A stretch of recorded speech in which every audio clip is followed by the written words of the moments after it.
Hello everyone, welcome to Prakriti classes. I hope you are doing well. तो friends, आज की इस क्लास में हम हिंदी पेडागोजी के 30 MCQs सॉल्व करेंगे, जो कि आपके एग्ज़ाम के पॉइंट ऑफ व्यू से बहुत ही इंपॉर्टेंट है। ये आपके प्रीवियस ईयर में पूछे गए क्वेश्चन हैं। हिंदी लैंग्वेज में 15 नंबर के पैसेज और 15 नंबर की पेडागोजी पूछी जाती है। तो आज हम उन्हीं पेडागोजिकल क्वेश्चंस को पढ़ेंगे, और इससे पहले मैंने पैसेज की क्लास ले ली है, तो जिन्होंने भी अभी तक वो वीडियो नहीं देखी है वो जाकर देख लीजिए। सभी की प्लेलिस्ट बनी हुई है, तो आप जाकर वहाँ से देख सकते हैं। और जो भी नए हों वो हमारे चैनल को सब्सक्राइब कर लीजिए, क्योंकि यहाँ आपको बिल्कुल फ्री कंटेंट प्रोवाइड की जा रही है। तो चलिए बिना किसी देरी के आज की क्लास हम स्टार्ट करते हैं। तो आप देखेंगे कि सबसे पहला क्वेश्चन इसमें दिया गया है कि वाचन क्षमता के विकास के लिए कुछ सुझाव दिए गए हैं। उस सुझाव की पहचान करिए जिसका उपयोग नहीं है। इसमें नेगेटिव ऑप्शन आपको लेना है। तो क्वेश्चन को आप सबसे पहले ध्यान से पढ़िए, क्योंकि नहीं है पूछा जाता है तो अक्सर स्टूडेंट इसमें गलती करते हैं कि नहीं है पूछा गया है लेकिन फिर भी वो है ऐसा ऑप्शन आंसर में टिक करके आते हैं। तो इसमें ऑप्शंस दिए गए हैं। यह विद्यार्थी को कुछ बोलने से पहले सोचने का कुछ समय देता है। बोलने का अभ्यास करने के लिए विषय का चयन बहुत सोच समझकर करना चाहिए। श्रवण से संबंधित पाठ पर वाचन पाठ बनाना हमेशा मददगार होता है। या फिर जब विद्यार्थी वाचन कर रहे हो तब उसी समय उनकी गलतियों का संशोधन करना लाभदायक होता है। तो इसमें से आपको नेगेटिव ऑप्शन ढूंढना है। तो आप देख सकते हैं कि यह विद्यार्थी को कुछ बोलने से पहले सोचने का कुछ समय देता है। ये ऑप्शन बिल्कुल पॉजिटिव है, तो ये आपका आंसर नहीं हो सकता। बोलने का अभ्यास करने के लिए विषय का चयन बहुत सोच समझकर करना चाहिए, तो ये ऑप्शन भी बिल्कुल पॉजिटिव है, तो ये भी आपका आंसर नहीं हो सकता। फिर नेक्स्ट ऑप्शन दिया गया है, श्रवण से संबंधित पाठ पर वाचन पाठ बनाना हमेशा मददगार होता है, तो ये भी ऑप्शन बिल्कुल पॉजिटिव है। तो बच गया आपका लास्ट ऑप्शन। इसमें लिखा गया है कि जब विद्यार्थी वाचन कर रहे हो तब उसी समय उनकी गलतियों का संशोधन करना लाभदायक होता है। जी नहीं, आप उनकी गलतियों का संशोधन उसी समय नहीं कर सकते। उनकी गलतियों का संशोधन आपको बाद में करना चाहिए, तभी वो विद्यार्थी के लिए लाभदायक साबित होगा। तुरंत उनकी गलतियों को आपको संशोधन नहीं करना है। तो इस प्रकार से इसका आंसर हो जाएगा ऑप्शन नंबर 4, क्योंकि यही ऑप्शन इसमें नेगेटिव है और नेगेटिव ही इसमें पूछा गया, तो यही ऑप्शन इसमें सही हो जाएगा। फिर हम चलते हैं नेक्स्ट क्वेश्चन की ओर। अगला क्वेश्चन इसमें दिया गया है, निम्नलिखित में से कौन सी भाषा शिक्षण की अवधारणा नहीं है। नहीं है पूछा गया, फिर से इसमें नहीं है नेगेटिव पॉइंट पूछा गया है, तो आपको बताना है। तो इसमें ऑप्शंस दिए गए हैं, निमज्जन, तल्लीनता, बोधगम्य निवेश, घटना आधारित संभाव्यता या सहारा देना। तो इसमें से आप देख सकते हैं कि निमज्जन, तल्लीनता ये बिल्कुल पॉजिटिव ऑप्शन है, तो ये इसमें आंसर नहीं हो सकता। बोधगम्य निवेश के बारे में भी आप लोगों ने पढ़ा होगा, तो ये भी बिल्कुल पॉजिटिव ऑप्शन है, तो ये भी इसका आंसर नहीं हो सकता। फिर सहारा देना किसी को, ये भी पॉजिटिव होता है। तो इस प्रकार से आप देखेंगे कि इसमें घटना आधारित संभाव्यता यही एक नेगेटिव पॉइंट है, तो यही आंसर इसमें सही हो जाएगा। फिर हम चलते हैं नेक्स्ट क्वेश्चन की ओर। अगला क्वेश्चन इसमें दिया गया है, स्टीफन क्रेशन, ये एक मनोवैज्ञानिक हैं। तो स्टीफन क्रेशन के अनुसार यदि शिक्षार्थी पहली अवस्था में है तब भाषा अर्जन उस स्थिति में होगा जब शिक्षार्थी को खाली स्थान दिया जाए जो 1+1 स्तर से संबंधित हो। मतलब कि इसमें स्टीफन क्रेशन के अनुसार ये कहा गया है कि यदि शिक्षार्थी को किसी एक अवस्था में है तब भाषा अर्जन उस स्थिति में होगा जब शिक्षार्थी को क्या दिया जाए जो 1+1 स्तर से संबंधित हो। तो आपको इन ऑप्शंस से बताना है। तो ऑप्शंस में दिया गया है कि पर्याप्त निवेश, अबोधगम्य निवेश, बोधगम्य निवेश या अपर्याप्त निवेश। तो ऑप्शन से ही समझ आ रहा है कि बोधगम्य निवेश इसमें सही आंसर हो जाएगा। अपर्याप्त निवेश नहीं होता, ना ही अबोधगम्य निवेश होगा, ना ही पर्याप्त निवेश। इसमें बोधगम्य निवेश दिया जाएगा, तभी विद्यार्थी भाषा अर्जन अच्छे से कर पाएंगे। फिर इसमें नेक्स्ट क्वेश्चन दिया गया है, भाषा की शिक्षा में भाषा नीति किस रूप में जानी जाती है। ऑप्शंस दिए गए हैं, बहुभाषिक शिक्षा, त्रिभाषा सूत्र, शिक्षा पाठ्यचर्या में भाषा या भाषा नीति में शिक्षा। तो इसका सही आंसर हो जाएगा त्रिभाषा सूत्र।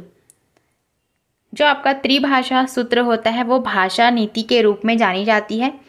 पहला आपका होगा मदर टंग, फिर दूसरा आपका होता है आप जो भी लैंग्वेज सीखते हैं या आप मान सकते हैं हिंदी, उसके बाद आप ले सकते हैं इंग्लिश को। इस प्रकार से 3 भाषा को आप त्रिभाषा सूत्र के अंतर्गत रखते हैं। यही आपकी भाषा नीति के अंतर्गत आती है, इसे ही भाषा नीति के रूप में जाना जाता है। तो इस प्रकार से ऑप्शन नंबर 2 इसका सही आंसर हो जाएगा। फिर हम चलते हैं नेक्स्ट क्वेश्चन की ओर। अगला क्वेश्चन इसमें दिया गया है, 6ठी कक्षा के कुछ विद्यार्थी सीखने की अक्षमता से पीड़ित हैं। जो 6वीं कक्षा के विद्यार्थी हैं वो सीखने की अक्षमता से पीड़ित हैं। उस कक्षा के शिक्षक होने के नाते आप कक्षा को कैसे समावेशी बनाएंगे। देखिए, समावेशी शिक्षा कक्षा में दोनों प्रकार के विद्यार्थी शामिल होते हैं, सामान्य भी और दिव्यांग भी। तो उसमें से कहा गया है कि कुछ विद्यार्थी हैं जो सीखने की अक्षमता से पीड़ित हैं। तो आप शिक्षक हैं तो आप इस कक्षा को कैसे समावेशी बनाएंगे। तो इसमें ऑप्शंस दिए गए हैं, उनका एक विशेष समूह बनाकर, विषय वस्तु को सामग्री की सहायता से प्रस्तुत करके, या फिर उन्हें कक्षा के अन्य सभी विद्यार्थियों के साथ मिलाकर, या उन्हें कक्षा की जिम्मेदारियों में शामिल करके। तो आप देखेंगे कि उनका एक विशेष समूह बनाकर, समावेशी शिक्षा में कभी भी एक विशेष समूह नहीं बनाना चाहिए, सभी को समावेश करके शिक्षा देनी होती है।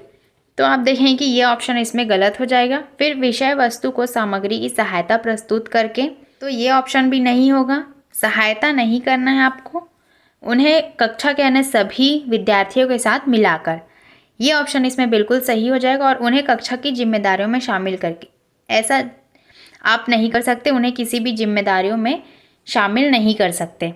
ऐसे इसमें इसका आंसर हो जाएगा ऑप्शन नंबर 3। उन्हें कक्षा के अन्य सभी विद्यार्थियों के साथ मिलाकर आप कक्षा को समावेशी बनाकर उन्हें अक्षमता से बचा सकते हैं। फिर इसमें अगला क्वेश्चन दिया गया है, वह प्रश्न जो विद्यार्थियों को पठन सामग्री को पढ़ने जैसे दिए गए निवेश से आगे जाने में समर्थ बनाते हैं, उसे क्या कहते हैं। जो कुछ क्वेश्चंस होते हैं जो आप शिक्षार्थियों को पठन सामग्री को पढ़ने जैसे दिए गए निवेश से आगे जाने में समर्थ बनाते हैं, उसे क्या कहते हैं। आपने उन्हें कुछ पढ़ने की सामग्री दी है तो उसे आप क्या कहेंगे। तो इसमें ऑप्शंस दिए गए हैं, निष्कर्ष निकालने से संबंधित प्रश्न, संकल्पनात्मक प्रश्न, दूसरे के स्थान पर स्वयं को रखने से जुड़े प्रश्न, या रचनात्मक लेखन प्रश्न। तो इसमें इसका सही आंसर हो जाएगा दूसरे के स्थान पर स्वयं को रखने से जुड़े प्रश्न। ऐसे प्रश्न आप देंगे तो वो उन्हें उनके दैनिक जीवन से जुड़ी हुई उन्हें लगेंगी, तभी वो अच्छे से इन्हें अपने जीवन में समर्थ बना सकते हैं। फिर इसमें नेक्स्ट क्वेश्चन दिया गया है, निम्नलिखित में से कौन सी भाषा की एक विशेषता नहीं है। कौन सी एक भाषा की विशेषता नहीं है ये पूछा गया है। फिर से इसमें नेगेटिव ऑप्शन पूछा गया है। तो आप देखें कि इसमें ऑप्शंस दिए गए हैं, भाषा यादृच्छिक है, भाषा स्थिर है, भाषा संस्कृत अनुभवों पर आधारित है, भाषा एक अर्जित और सीखा हुआ व्यवहार है। तो इसमें नेगेटिव ऑप्शन पूछा गया है, तो आपको बताना है कि इसमें से नेगेटिव कौन सा है। तो आप देखेंगे कि भाषा यादृच्छिक होती है, ये बिल्कुल सही है। भाषा स्थिर होती है, स्थिर नहीं होती, भाषा हमेशा अस्थिर होती है। संस्कृत अनुभवों पर आधारित होती है, ये बिल्कुल सही है। भाषा एक अर्जित और सीखा हुआ व्यवहार होता है, तो ये भी बिल्कुल सही है। तो इस प्रकार से इसमें सही आंसर हो जाएगा भाषा स्थिर है, क्योंकि यही गलत है इसीलिए यही इसमें सही हो जाएगा। फिर इसमें नेक्स्ट क्वेश्चन दिया गया है, कक्षा 8 की एक अध्यापिका अपने शिक्षार्थियों को आनंद और कष्ट से संबंधित शब्दों को सोचने के लिए कहती है।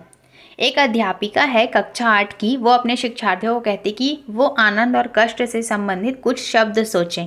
फिर बाद में वह 5-5 के समूह में इन 2 शब्दों के आधार पर शब्द जाल बनाने के लिए कहती है। शब्द संपदा सीखने के लिए इस उपागम को क्या कहेंगे।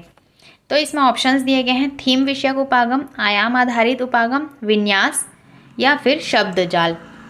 तो इसमें सही आंसर हो जाएगा ऑप्शन नंबर 1, थीम विषयक उपागम। टीचर है वो ये कह रही है कि आप आनंद और कष्ट से संबंधित कुछ शब्द सोचिए और उसे 5-5 के समूह में दो शब्दों के आधार पर जाल बनाने के लिए कहती है। तो ये हो जाएगा एक थीम विषयक उपागम।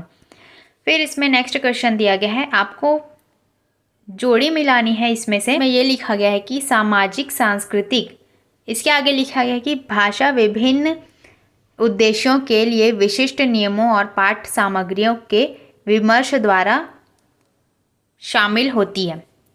फिर इसमें नेक्स्ट लिखा गया अंतःक्रियात्मक, भाषा संप्रेषणात्मक गतिविधि है जिसमें सामाजिक संदर्भ और प्रथाएं होती हैं। फिर इसमें अगला दिया गया है विधायक केंद्र में है, भाषा अमूर्त ज्ञान अर्जन है और इसमें मस्तिष्क के गुण शामिल होते हैं। फिर इसमें अगला दिया गया है संज्ञानात्मक, भाषा अंतः व्यक्तिक अनुभवों को अनुभूत करने का साधन है। तो इसमें आपको सही आंसर बताना है। तो इसमें से ए का कौन सा होगा, बी का कौन सा होगा, सी का कौन सा होगा, डी का कौन सा होगा, तो आपको इसमें से बताना है। तो इसका सही आंसर हो जाएगा ऑप्शन नंबर 4। सामाजिक सांस्कृतिक का हो जाएगा भाषा संप्रेषणात्मक गतिविधि है जिसमें सामाजिक संदर्भ और प्रथाएं होती है। अंतःक्रियात्मक का होगा भाषा अंतः व्यक्तिक संबंधों को अनुभूत करने का साधन है। फिर इसमें विधायक केंद्र में है, इसका हो जाएगा भाषा विभिन्न उद्देश्यों के लिए विशिष्ट नियमों और पाठ सामग्रियों के विमर्श द्वारा शासित होती है। फिर संज्ञानात्मक का हो जाएगा भाषा अमूर्त और अमूर्त ज्ञान अर्जन है, इसमें मस्तिष्क के गुण शामिल होते हैं। तो इस प्रकार से इसका आंसर हो जाएगा ऑप्शन नंबर 4। फिर इसमें नेक्स्ट क्वेश्चन दिया गया है, कक्षा प्रस्तुतिकरण के समय शिक्षार्थियों का मुख्य रूप से ध्यान किस पर होना चाहिए? अर्थ निर्माण, तथ्यों के क्षेत्र विस्तार, अपभाषा और शब्दजाल या प्रस्तुतिकरण को पूरा करना। तो इसमें सही आंसर हो जाएगा अर्थ निर्माण। फिर इसमें नेक्स्ट क्वेश्चन दिया गया है, भाषा की शिक्षा में शिक्षार्थियों के निष्पादन में सुधार लाने के लिए अध्यापक को क्या करना चाहिए? ऑप्शंस दिए गए हैं, शिक्षार्थियों की गलतियों को सबके सामने रेखांकित करना चाहिए, आप शिक्षार्थियों की गलतियों को सबके सामने रेखांकित नहीं कर सकते, सीखने के मानक तरीके बताने चाहिए, मानक तरीके हमेशा नेगेटिव होते हैं, यह ऑप्शन भी सही नहीं होगा। फिर संप्रेषण हेतु उपयुक्त स्थितियाँ सृजित करनी चाहिए, ये आंसर इसमें सही हो जाएगा। फिर लास्ट ऑप्शन दिया गया है संप्रेषण के मानक उदाहरण प्रस्तुत करने चाहिए, तो ये भी इसमें गलत हो जाएगा। तो इस प्रकार से इसका आंसर हो जाएगा ऑप्शन नंबर 3। तो 11 का सही आंसर हो जाएगा संप्रेषण हेतु उपयुक्त स्थितियाँ सृजित करनी चाहिए।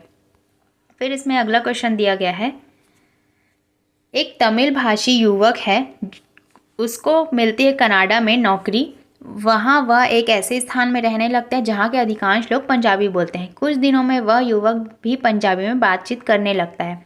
ये भाषा उसके लिए बिल्कुल नई है। पंजाबी भाषा में बातचीत करने के लिए ये भाषा क्या कहलाएगी? तो इसमें ऑप्शन दिए गए हैं, भाषा अधिगम, भाषा अर्जन, भाषा निमज्जन या भाषा प्रशिक्षण। तो इसका सही आंसर हो जाएगा भाषा अर्जन। एक अध्यापक बच्चों को प्रत्येक महीने में निबंध लिखने और आकलन हेतु जमा करने के लिए कहती है। यहाँ अध्यापक का क्या उद्देश्य है? विद्यार्थियों की यथेष्ट प्रगति का आकलन करना, विद्यार्थियों के लिए विभिन्न प्रकार के लेखन का संग्रहण, विद्यार्थियों को ग्रेड देना या पुरस्कार हेतु सर्वोत्तम लेखन का चयन करना। तो इसमें इसका सही आंसर हो जाएगा विद्यार्थियों की यथेष्ट प्रगति का आकलन करना। उन्हें ग्रेड देना नहीं होता, ना ही पुरस्कार देना होता है, ना ही किसी का संग्रहण होता है। यथेष्ट प्रगति का आकलन करने के लिए अध्यापक ऐसा कार्य बच्चों को देते हैं। फिर इसमें अगला क्वेश्चन दिया गया है, निम्नलिखित में से कौन सा व्याकरण अधिगम का उद्देश्य नहीं है? फिर से इसमें आपको नेगेटिव ऑप्शन पूछा गया है। तो वास्तविक जीवन के उद्देश्यों में व्याकरण के नियमों का इस्तेमाल करना, संदर्भ में नियमों का इस्तेमाल करके समझ बनाना, ये ऑप्शन बिल्कुल सही है, ये भी बिल्कुल सही है। भाषा के नियमों पर निपुणता प्राप्त करने की से ही व्याकरण सीखी जाती है। ऐसा वर्ड अगर आपको दिखे तो ये हमेशा गलत होता है। संदर्भ में भाषा के प्रयोग के आधार पर नियम खोजना, तो ये भी बिल्कुल सही है। तो इस प्रकार से आप देखें कि यही एक नेगेटिव वर्ड है, तो यही ऑप्शन इसमें सही हो जाएगा। भाषा के नियमों पर निपुणता प्राप्त करने से ही व्याकरण सीखी जाती, यही इसमें सही आंसर हो जाएगा। फिर इसमें अगला क्वेश्चन दिया गया है, कक्षा 6 की एक अध्यापिका अपने कक्षा में निम्नलिखित कार्य करवाती है। 8 वाक्यों के एक छोटे से अनुच्छेद को 2 भागों में बांटा गया या जोड़ों में बैठे प्रत्येक विद्यार्थियों को हर दूसरा वाक्य दिया गया। प्रत्येक शिक्षार्थी एक दूसरे को वाक्य बताते हैं और अब उन्हें पूरा अनुच्छेद लिखना है। इस कार्य को क्या कहते हैं? जो एक अध्यापिका है वो अपने कक्षा में बहुत से एक्टिविटीज़ कराती है। तो अध्यापिका ने कहा कि 8 वाक्यों के एक छोटे से अनुच्छेद को आपको 2 भागों में बांटना है। अब जोड़ों में बैठे प्रत्येक विद्यार्थियों को हर दूसरा वाक्य दिया जाएगा। कार्य को क्या कहेंगे? अनुच्छेद श्रुतलेख, वर्तनी श्रुतलेख या पारंपरिक श्रुतलेख या पठन श्रुतलेख? इसमें इसका सही आंसर हो जाएगा पारंपरिक श्रुतलेख। फिर इसमें अगला क्वेश्चन दिया गया है, राष्ट्रीय शिक्षा नीति 2020 के अनुसार निम्नलिखित में से भारत सरकार की कौन सी पहल इस बात पर बल देती है कि विद्यार्थी अधिकांश रूप से प्रमुख भारतीय भाषाओं की उल्लेखनीय एकता के बारे में जानेंगे? ऑप्शंस दिए गए हैं, एक भारत श्रेष्ठ भारत, स्वच्छ भारत अभियान, सर्व शिक्षा अभियान या डिजिटल इंडिया अभियान।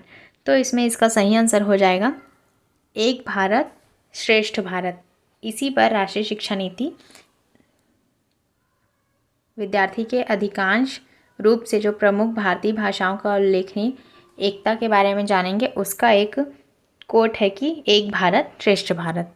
फिर इसमें नेक्स्ट क्वेश्चन दिया गया है, भाषा अधिगम में रचनावाद किस पर केंद्रित है? शिक्षार्थियों को नवीन ज्ञान को खोजने में व्यस्त रखने पर, अधिगम के लिए अभ्यास के रूप में अनुकरण की भूमिका पर, प्रयोग के लिए व्याकरण नियमों को याद करने पर, कक्षा में शिक्षक की प्रभावी भूमिका पर। तो इसमें इसका सही आंसर हो जाएगा शिक्षार्थियों को नवीन ज्ञान को खोजने में व्यस्त रखने पर रचनावाद अधिगम कहलाती है, क्योंकि जितना ज़्यादा बच्चे नवीन ज्ञान को खोजने में व्यस्त रहेंगे उतना ज़्यादा वो अच्छे तरीके से सीखेंगे। याद करना ये नेगेटिव होता है, तो ये सभी ऑप्शन इसमें गलत हो जाएंगे। ऑप्शन नंबर 1 इसमें सही हो जाएगा। फिर इसमें अगला क्वेश्चन दिया गया है, प्राथमिक स्तर पर पाठ्य पुस्तकों में जो शब्दों को इस प्रकार व्यवस्थित किया गया है। प्राथमिक स्तर पर जो एक पाठ्य पुस्तक है उसमें कुछ शब्दों को इस प्रकार व्यवस्थित किया गया है, काला, माला, जाला और ताला, कुट, पुट और फुट। निम्नलिखित में से ये कौन से समूह का प्रयोग भाषा के शब्दों को व्यवस्थित करने के लिए किया जाता है? इन सभी शब्दों को आप किस रूप में जानते हैं इसे आपको बताना है। तो इसमें ऑप्शंस दिए गए हैं, कोश विषयक समूहीकरण, अर्थ विज्ञान समूहीकरण, व्याकरण आधारित समूहीकरण या फिर ध्वनियात्मक समूहीकरण। तो इसमें से इसका आंसर सही हो जाएगा ध्वनियात्मक समूहीकरण। तो इन सभी शब्दों को ध्वनियात्मक समूहीकरण के रूप में जानते हैं। फिर इसमें अगला क्वेश्चन दिया गया है, भाषा शिक्षण का क्या उद्देश्य होना चाहिए? विद्यार्थियों को एकेडमिक वार्तालाप कौशल में सक्षम बनाना, विद्यार्थियों को सभी स्थितियों में अर्थपूर्ण ढंग से प्रतिक्रिया करने में सक्षम बनाना, विद्यार्थियों को सवालों के जवाब देने में सक्षम बनाना या विद्यार्थियों को परीक्षाओं में बेहतर प्रदर्शन करने के लिए सक्षम बनाना। तो इसमें सही आंसर हो जाएगा जो अर्थपूर्ण होता है वो हमेशा पॉजिटिव होता है, इसीलिए ये ऑप्शन इसमें सही हो जाएगा। अर्थपूर्ण आपको जहाँ पर भी देखने को मिले वो ऑप्शन बिल्कुल सही होगा। इसीलिए जो विद्यार्थियों को सभी स्थितियों में अर्थपूर्ण ढंग से प्रतिक्रिया करने में सक्षम बनाता है वही भाषा शिक्षण का उद्देश्य होना चाहिए।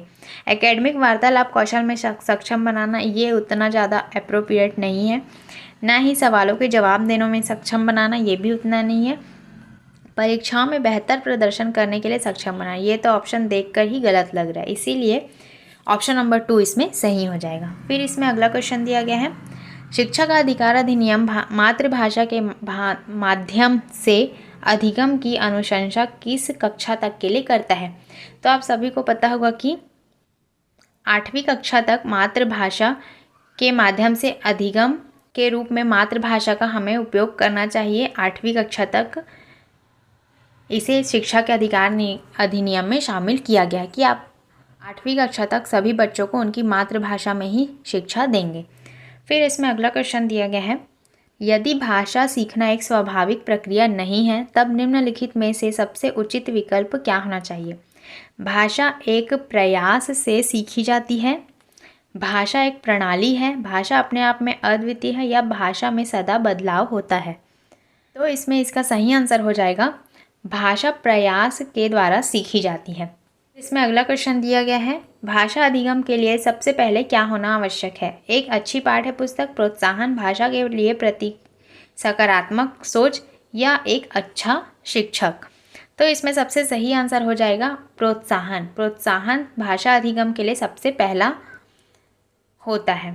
फिर इसमें अगला क्वेश्चन दिया गया है, बहुभाषी कक्षा में पढ़ते हुए शिक्षक विविधता के मुद्दे पर किस तरह चर्चा कर सकते हैं? तो इसमें से आप ऑप्शन देखेंगे तो इसमें पहला ऑप्शन में लिखा गया कि कक्षा में विद्यालय की भाषा का प्रयोग करके अनिवार्यता का आदेश देकर, आदेश आप नहीं दे सकते किसी भी बच्चों को, ये बिल्कुल नेगेटिव हो जाएगा। फिर बच्चों को उनकी मातृभाषा में नहीं बोलने के लिए हतोत्साहित करना, हतोत्साहित नहीं करना, आपको प्रोत्साहित करना होता है किसी भी विद्यार्थी को।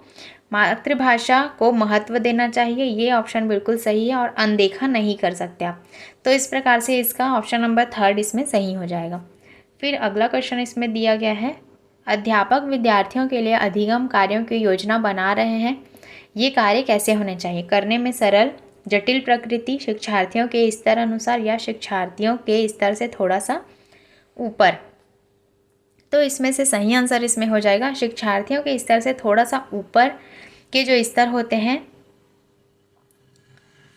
तो ऐसे कार्य होने चाहिए, तभी विद्यार्थी अच्छे से उन्हें सीख पाएंगे। जो एक लेवल ऊपर होगा तभी अच्छे से विद्यार्थी सीख सकेंगे। फिर इसमें अगला क्वेश्चन दिया गया है, असमान भिन्न की पहचान करें, ये पूछा गया है। तो आपको इसमें नेगेटिव ऑप्शन बताना है। तो पोर्टफोलियो विद्यार्थियों के कार्यों के बारे में ठोस उदाहरण अभिभावकों को संप्रेषित करने का प्रभावशाली साधन है ये बिल्कुल सही है, ये बिल्कुल पॉजिटिव हो जाएगा। फिर पोर्टफोलियो शिक्षार्थियों का आकलन करने के लिए अध्यापकों की क्षमता की वृद्धि करता है, तो अध्यापकों की क्षमता की वृद्धि इसमें ये नेगेटिव हो जाएगा। पोर्टफोलियो विद्यार्थी केंद्रित आकलन की व्यवस्था है, ये भी बिल्कुल पॉजिटिव है, तो ये भी सही है।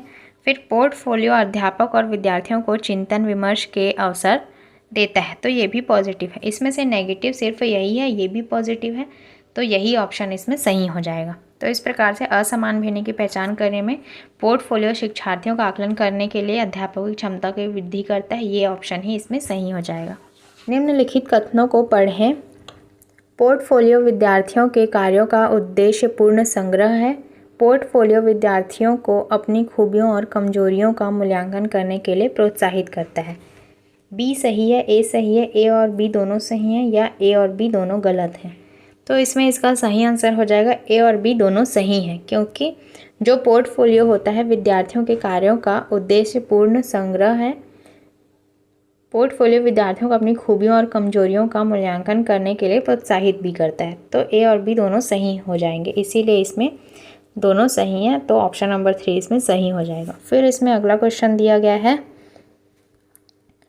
कि द्वितीय भाषा के शिक्षण अधिगम के दौरान भाषा अध्यापक को किसका प्रावधान करना चाहिए?